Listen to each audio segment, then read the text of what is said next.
Good morning, everyone. Thank you guys again for joining joining in on another one of our Wow Wednesday webinars. We're going to start this one right on time because Mr. Miller has another engagement. So we're probably going to cut this off around 11:45 today. So what I'm going to do is do all the little housekeeping announcements at the end. So I'm going to go ahead and introduce Mr. Miller, and then right after that, Tancred, you can have the floor. Tancred Miller is the Policy and Planning Section Chief for the Division of Coastal Management and the division's lead on resilience and adaptation. Tancred leads the division's work building local government capacity for climate hazards, resilience, and coordinates the state's sea level rise assessment reports. In 2020, he led a team that created the NC Resilient Coastal Communities Program, which provides funds to local governments for resilience planning and implementation. He manages the land use planning program, which provides direction and support to local governments, as well as grant funding for beach and waterfront access. Thank you so much, Tancred, for taking the time out of your busy schedule to share with us today. And you now, my sir, have the floor. Thank you, Michelle, and thank you all for having me. It's a pleasure to be with you this morning. I'm actually calling in from Costa Rica, where I'm on a slight detour from my normal schedule, but hopefully there'll be no technical difficulties with this talk this morning. So I want to give you maybe a 30-minute or so overview of what the Division of Coastal Management has been doing on coastal resilience and climate type hazards adaptation over the last, I'd say, almost 15 years. And I'll start by explaining a little bit of why we got into this process in the beginning. And it's because, since we are the state agency that's responsible for regulating coastal development in the 20 coastal counties, we recognize that, we had been on a path of developing based on a presumption of primarily static landscapes. We're familiar with erosion, we're familiar with flooding, we're familiar with these sort of episodic hazards that come and go or may make some changes to the landscape that we can engineer our way out of. But things like climate change and sea level rise, sea level change over geologic time is not something that we had been thinking about how to develop and live in areas that have those types of changes. So let's see if I can get my okay. So it's a quick overview.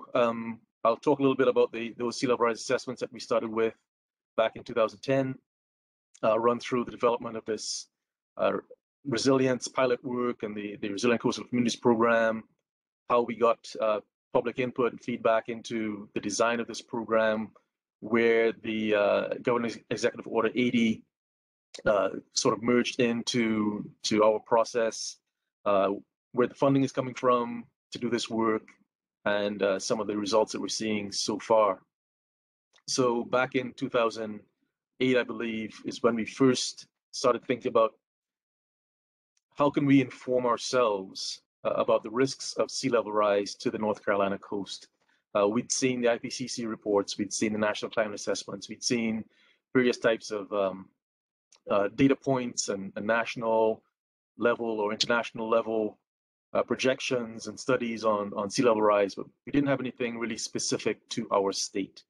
We have a number of tide gauges on the ocean side that have been giving us data for up to 100 years or so. But we hadn't had a really good look at, what were those trends telling us to expect in the future.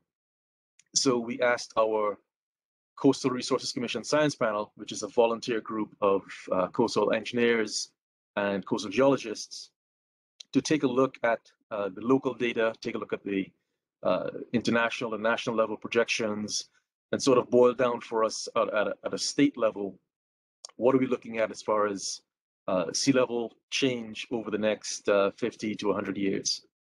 They prepared the first report for us in 2010. We wanted to start with the science before moving on to any sorts of action based on what we've been reading. And we then moved into sort of a mode of trying to inform local governments, primarily other state agencies, what we had found as far as the projections for sea level rise out through the end of the century.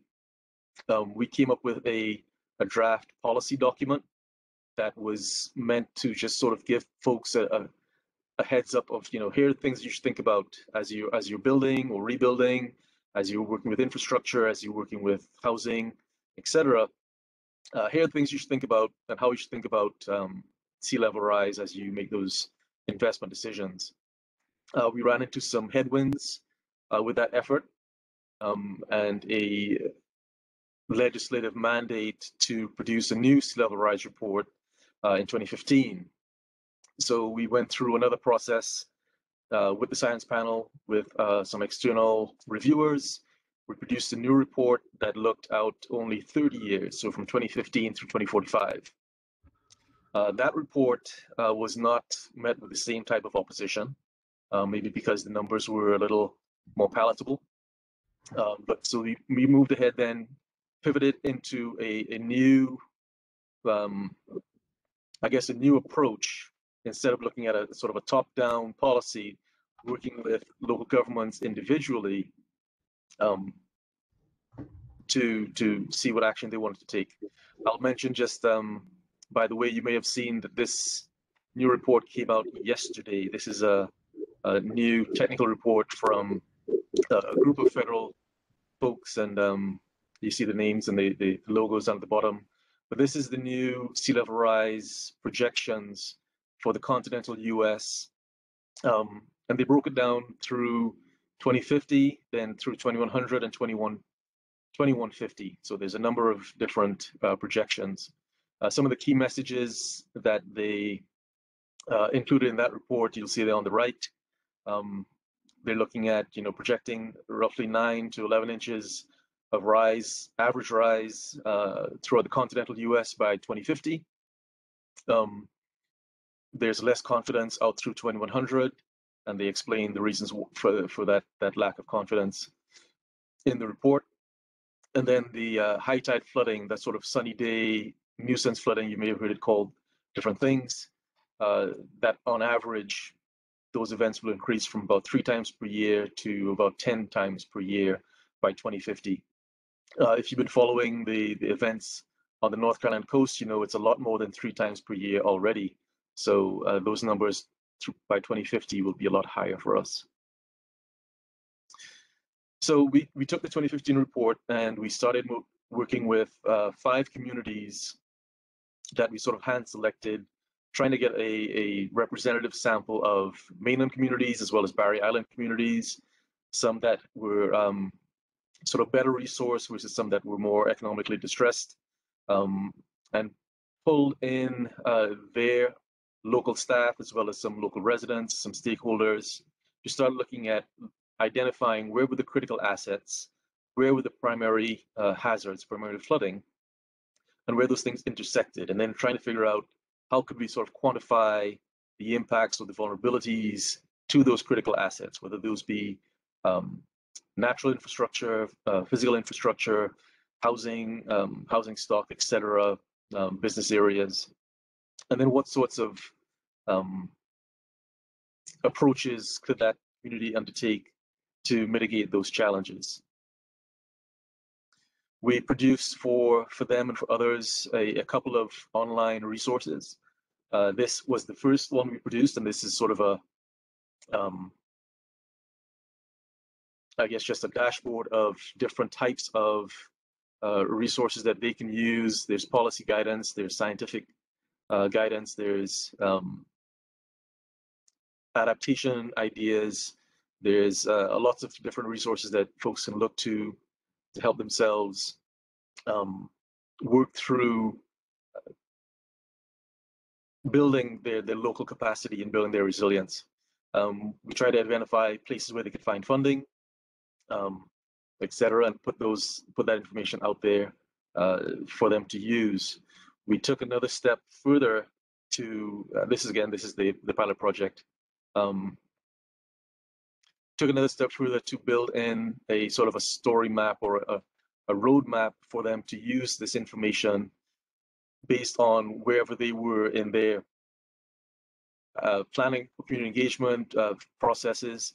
Everyone's not at the same place, so we wanted folks to be able to sort of jump in from wherever they were in the process and figure out what the next steps they could take would be. So we have along the top there some tabs showing how do you assess your vulnerability and your risk. How do you, from the beginning, establish that local context and engage your local residents. And so we built this out for them and put it out to communities to use.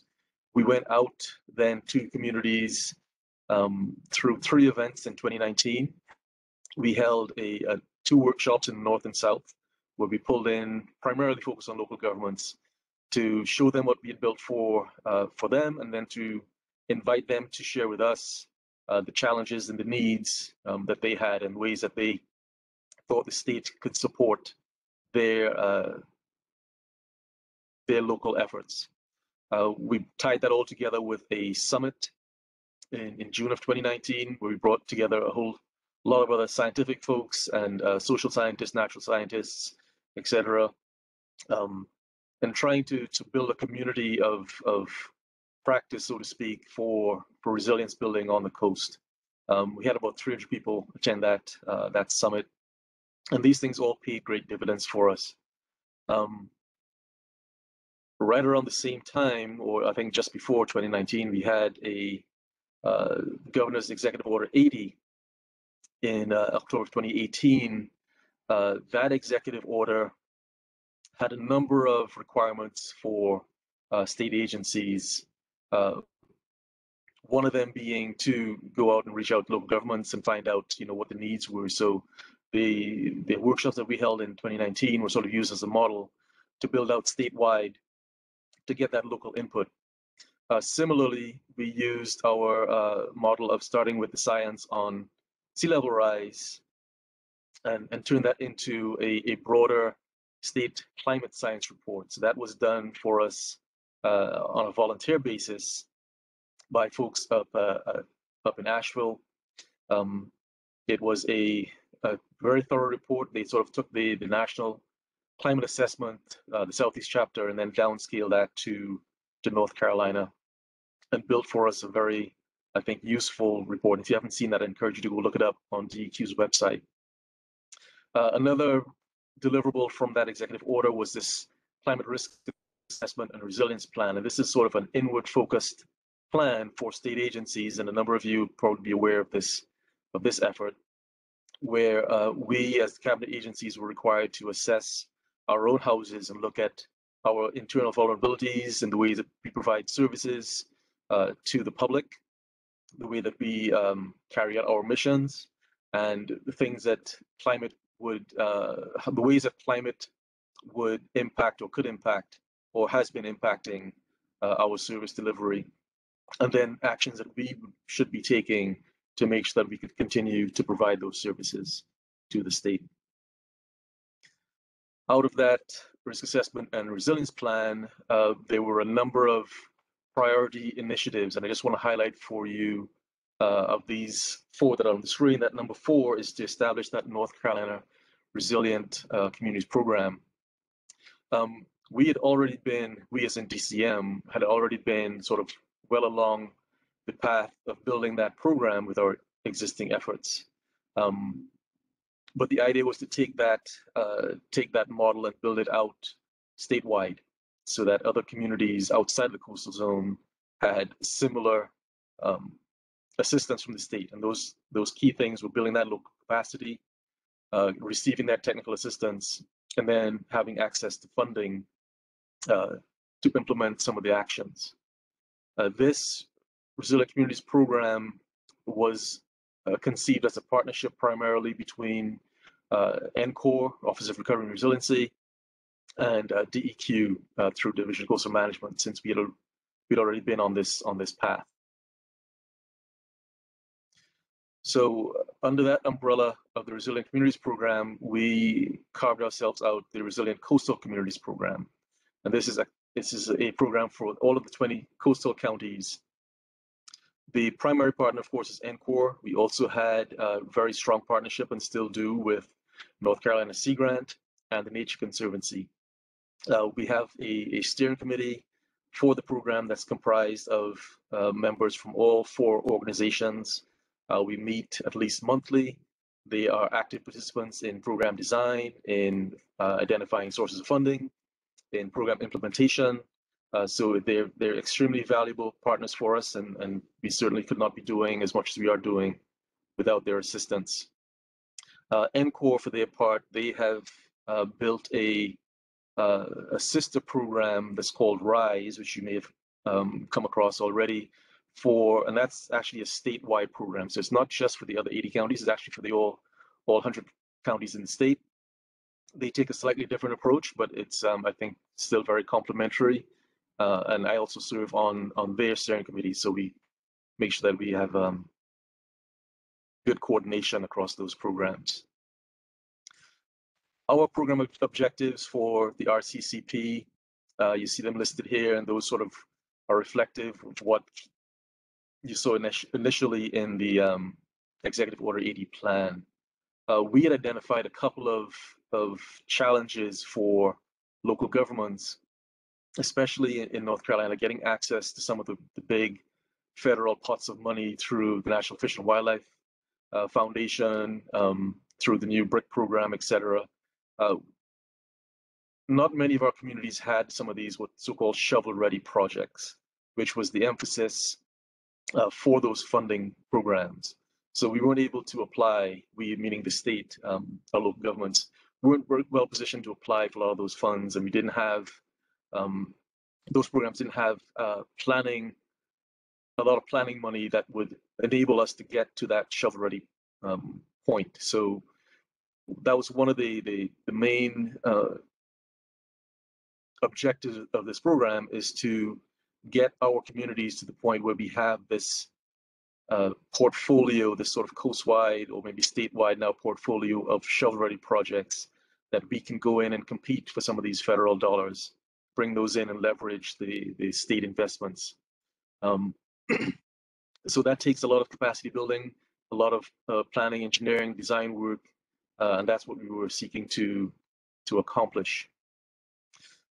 We set out some guiding principles just to make sure that we were doing something that was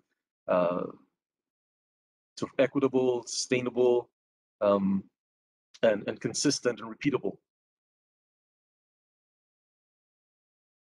We went out last year, we got some funding from the state General Assembly. We used that money as match for a NIFWIF grant that we got in 2021.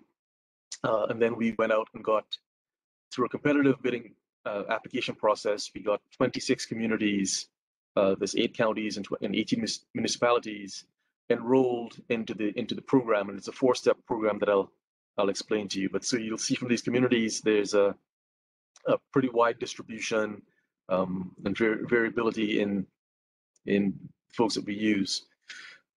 We don't have internally the capacity to provide that technical assistance to all of these communities concurrently. So what we did was we went out to the private sector, to academia, to the councils of government, and asked folks to apply to provide that assistance according to some guidelines that we would determine we would provide. We got a number of applications. We selected these 10 organizations, and then we went through a process of matching these organizations with the communities to provide that technical assistance.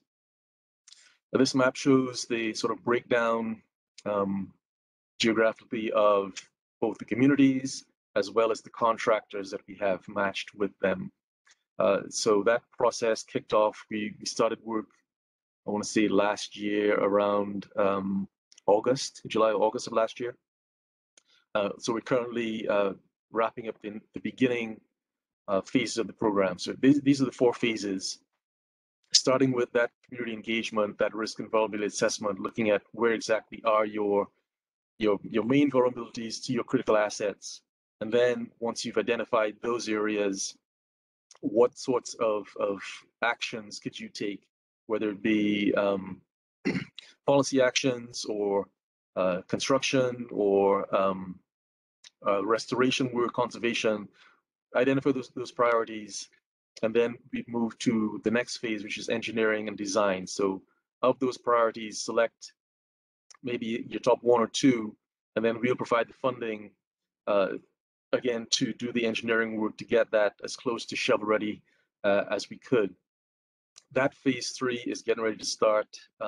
We'll do a request for applications probably towards the end of this month or beginning of March. And then we'll move, following that engineering design phase, into phase 4, which is implementation. We don't think the DCM is necessarily the best vehicle for funding the implementation. And there's a number of reasons for that. One is that we are the agency that would be permitting a lot of those projects, so we want to avoid any potential conflicts there. But we certainly can consult with folks on the engineering and design stage, that when they get to permitting and construction, they've sort of already addressed any concerns on that end. So we also developed this program planning handbook, and so this is the guideline for the phase 1 and phase 2 work, and this lays out step by step all of the actions that a community with their contractor have to go through to complete the program. So this phase 1, each one of these steps includes a deliverable, and as you go through these, you produce these deliverables that then get added into or aggregated into what we call a resilience strategy. And that at the end includes your vulnerability assessment, includes all of your community input, includes your prioritized projects, and then also includes for those projects which ones might rise to the top as far as should be moving forward immediately. So this is the summary of what's included in that resilience strategy. It also includes, I didn't mention before, the GIS product. So all of the mapping work that's done, looking at those critical assets, pulling out areas of where those assets intersect with the hazards. All that GIS work is done and then will be provided to DCM, so that we can put that into a centralized location and make it available for the communities long term. Both the phase 1, phase 2 grants are provided, and those grants are about 30,000 per community. The phase 3 engineering design grants will be about 45,000 per community. Those grants don't require any match from the local government, and we try to make it as low a bar as possible to sort of address any of those barriers to communities participating in the program. Sorry. For the construction design, there's a ton, and if you all are in this field, there's a ton of resources out there for looking at sort of these nature-based strategies for addressing or for building resilience. And I just put up 3 quick ones here, but there's dozens and dozens that you can find, or you probably have been involved with in your own work. These tend to come up pretty regularly, and we tend to point folks to, I think, primarily the FEMA resource in the middle as a good one, but also we have state level resources, and it's also international and federal resources. When we looked at the overall need for the program, we have currently about 80 municipalities and 12 counties remaining to potentially go through the program. We put this out into, if we maintain the existing level of funding, which is, not generous, I'll put it that way. At the existing level of funding, we sort of built out what would it mean as far as the financial need for the program. So that just kind of gives us a sense of, where we're trying to get to on the funding side. Total, we have about 118 communities in the coastal zone. 32 applied, 26 were funded. We've heard a lot of interest from other communities that want to get into the program in the next round, and there'll probably be another round of phase 1, phase 2 coming up this summer. Shoot out just a few quick numbers for you all. You can take a look there. I'll highlight a couple of things. One is that, with the communities, we built what's called community action teams. These are your key stakeholders. So for these 26 communities, we have 5 to 10 action team members per community. So just right off the bat, from the very beginning, we'd gotten over 200 people involved, local residents involved in thinking about this long-term resilience and coming up with strategies and talking to their families and friends and neighbors about what this means. And that's paying real dividends for us, as we're seeing going through the program. When we have these community engagement events, there's interest and there is participation and there's growing understanding and the ability of folks to engage on these sort of long-term discussions. On the funding side, we have the initial funding was 1.35 million from the General Assembly. They gave us another 1.15 in this budget that has just passed in December, plus 3 positions. One is a full-time permanent, and then 2 are full-time time limited. So we're in the process of trying to get those filled currently. We had 2 grants from NIFWF, National Fish and Wildlife Foundation. The first one, 1.06, and then the second one is on the way. It's been awarded but not yet received. That's coming in at the 545K. We're expecting some money, some HUD funding coming through NCORE, and then we used some NOAA funding as well from our our regular grants. So all told, for this phase 1, phase 2, we put out 705,000. For phase 3, we're anticipating about 1.2 million, and then phase 3 we have currently about 300K earmarked for the construction, and those would be sort of not all communities would get funded for that. That's sort of just sort of pilot scale funding.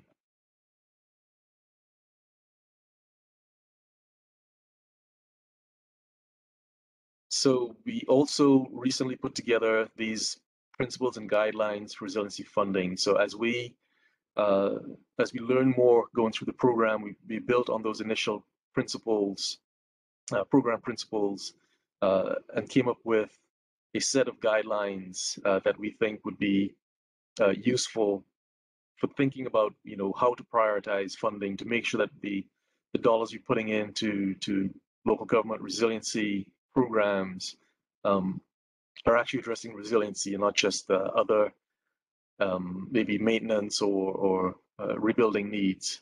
This is available if anyone's interested. I'm happy to share this with you. We think there might be some usefulness for other folks that provide funding for resilience type work. We've already shared this with a number of other folks, internally to DEQ and externally. This has been vetted by a number of folks, and so there's a lot of input that went into this, not just DCM. So just to sort of give a wrap up here, our phase 1, phase 2 work is getting ready to close. We already have some final deliverables coming in. The last one should be in by April. We'll do our phase 3 engineering and design application period, as I said, towards the end of this month, or early March. Potential second round, phase 1, phase 2 in summer, and then a phase 4 construction application period we want to start late this calendar year. We had initially conceived this as a 3-year program, so we have until basically summer of 2023 to go from the phase 1 all the way through phase 4, which is pretty quick timeline to get all that type of work done. But we are basically on track, and I think it's a proof of concept that this is possible on this time scale. So I will end it there, right on 30 minutes, and I will be happy to take any questions.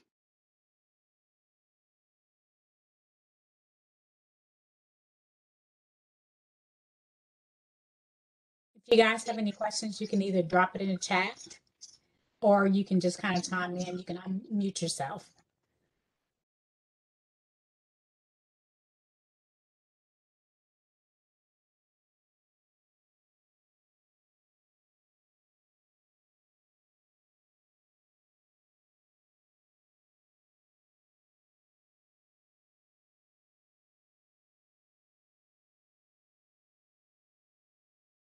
Okay, Tancred, I guess you did that good of a job. So there's no questions. So anyways, I don't know if there was anything anybody else wanted to add. Well, if not, then Tancred, I know you have another speaking engagement, and what I'm going to do, everybody's what I normally do is drop the information. Oh, and yes, everybody is asking for a copy of the presentation. So Tancred is he's going to send that to me, and we'll get that uploaded on the website in the next day or two. So we'll definitely get that squared away for you guys so you can have that. And then also a recording of this webinar will be on the website as well. I'll drop the link in there for any one of you that need personal development hours.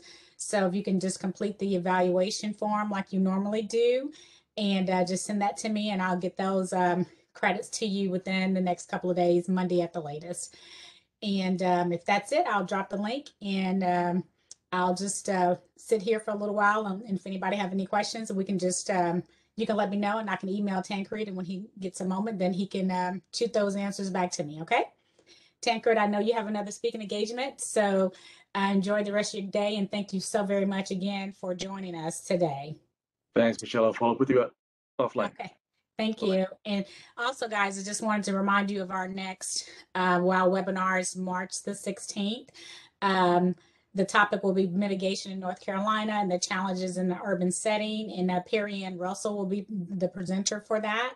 So when I send your certificates, I'll give you the registration link as well. And I apologize that our website has not been updated.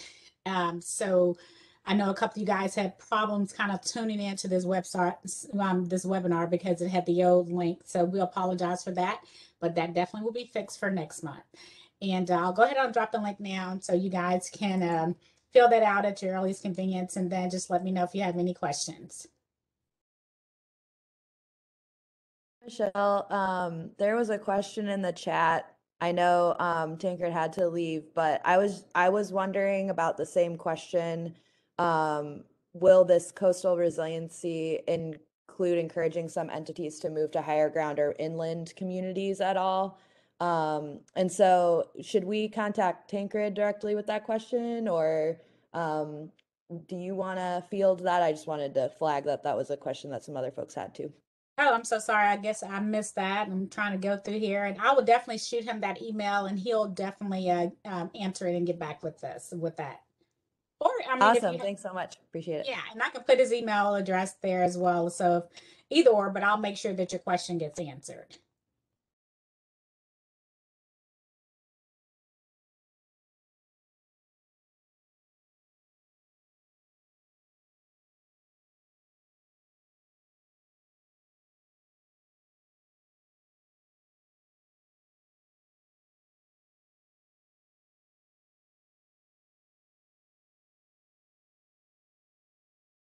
And the link is in the chat. So if you want to copy and paste that into your browser for the evaluation completion, that'll be great.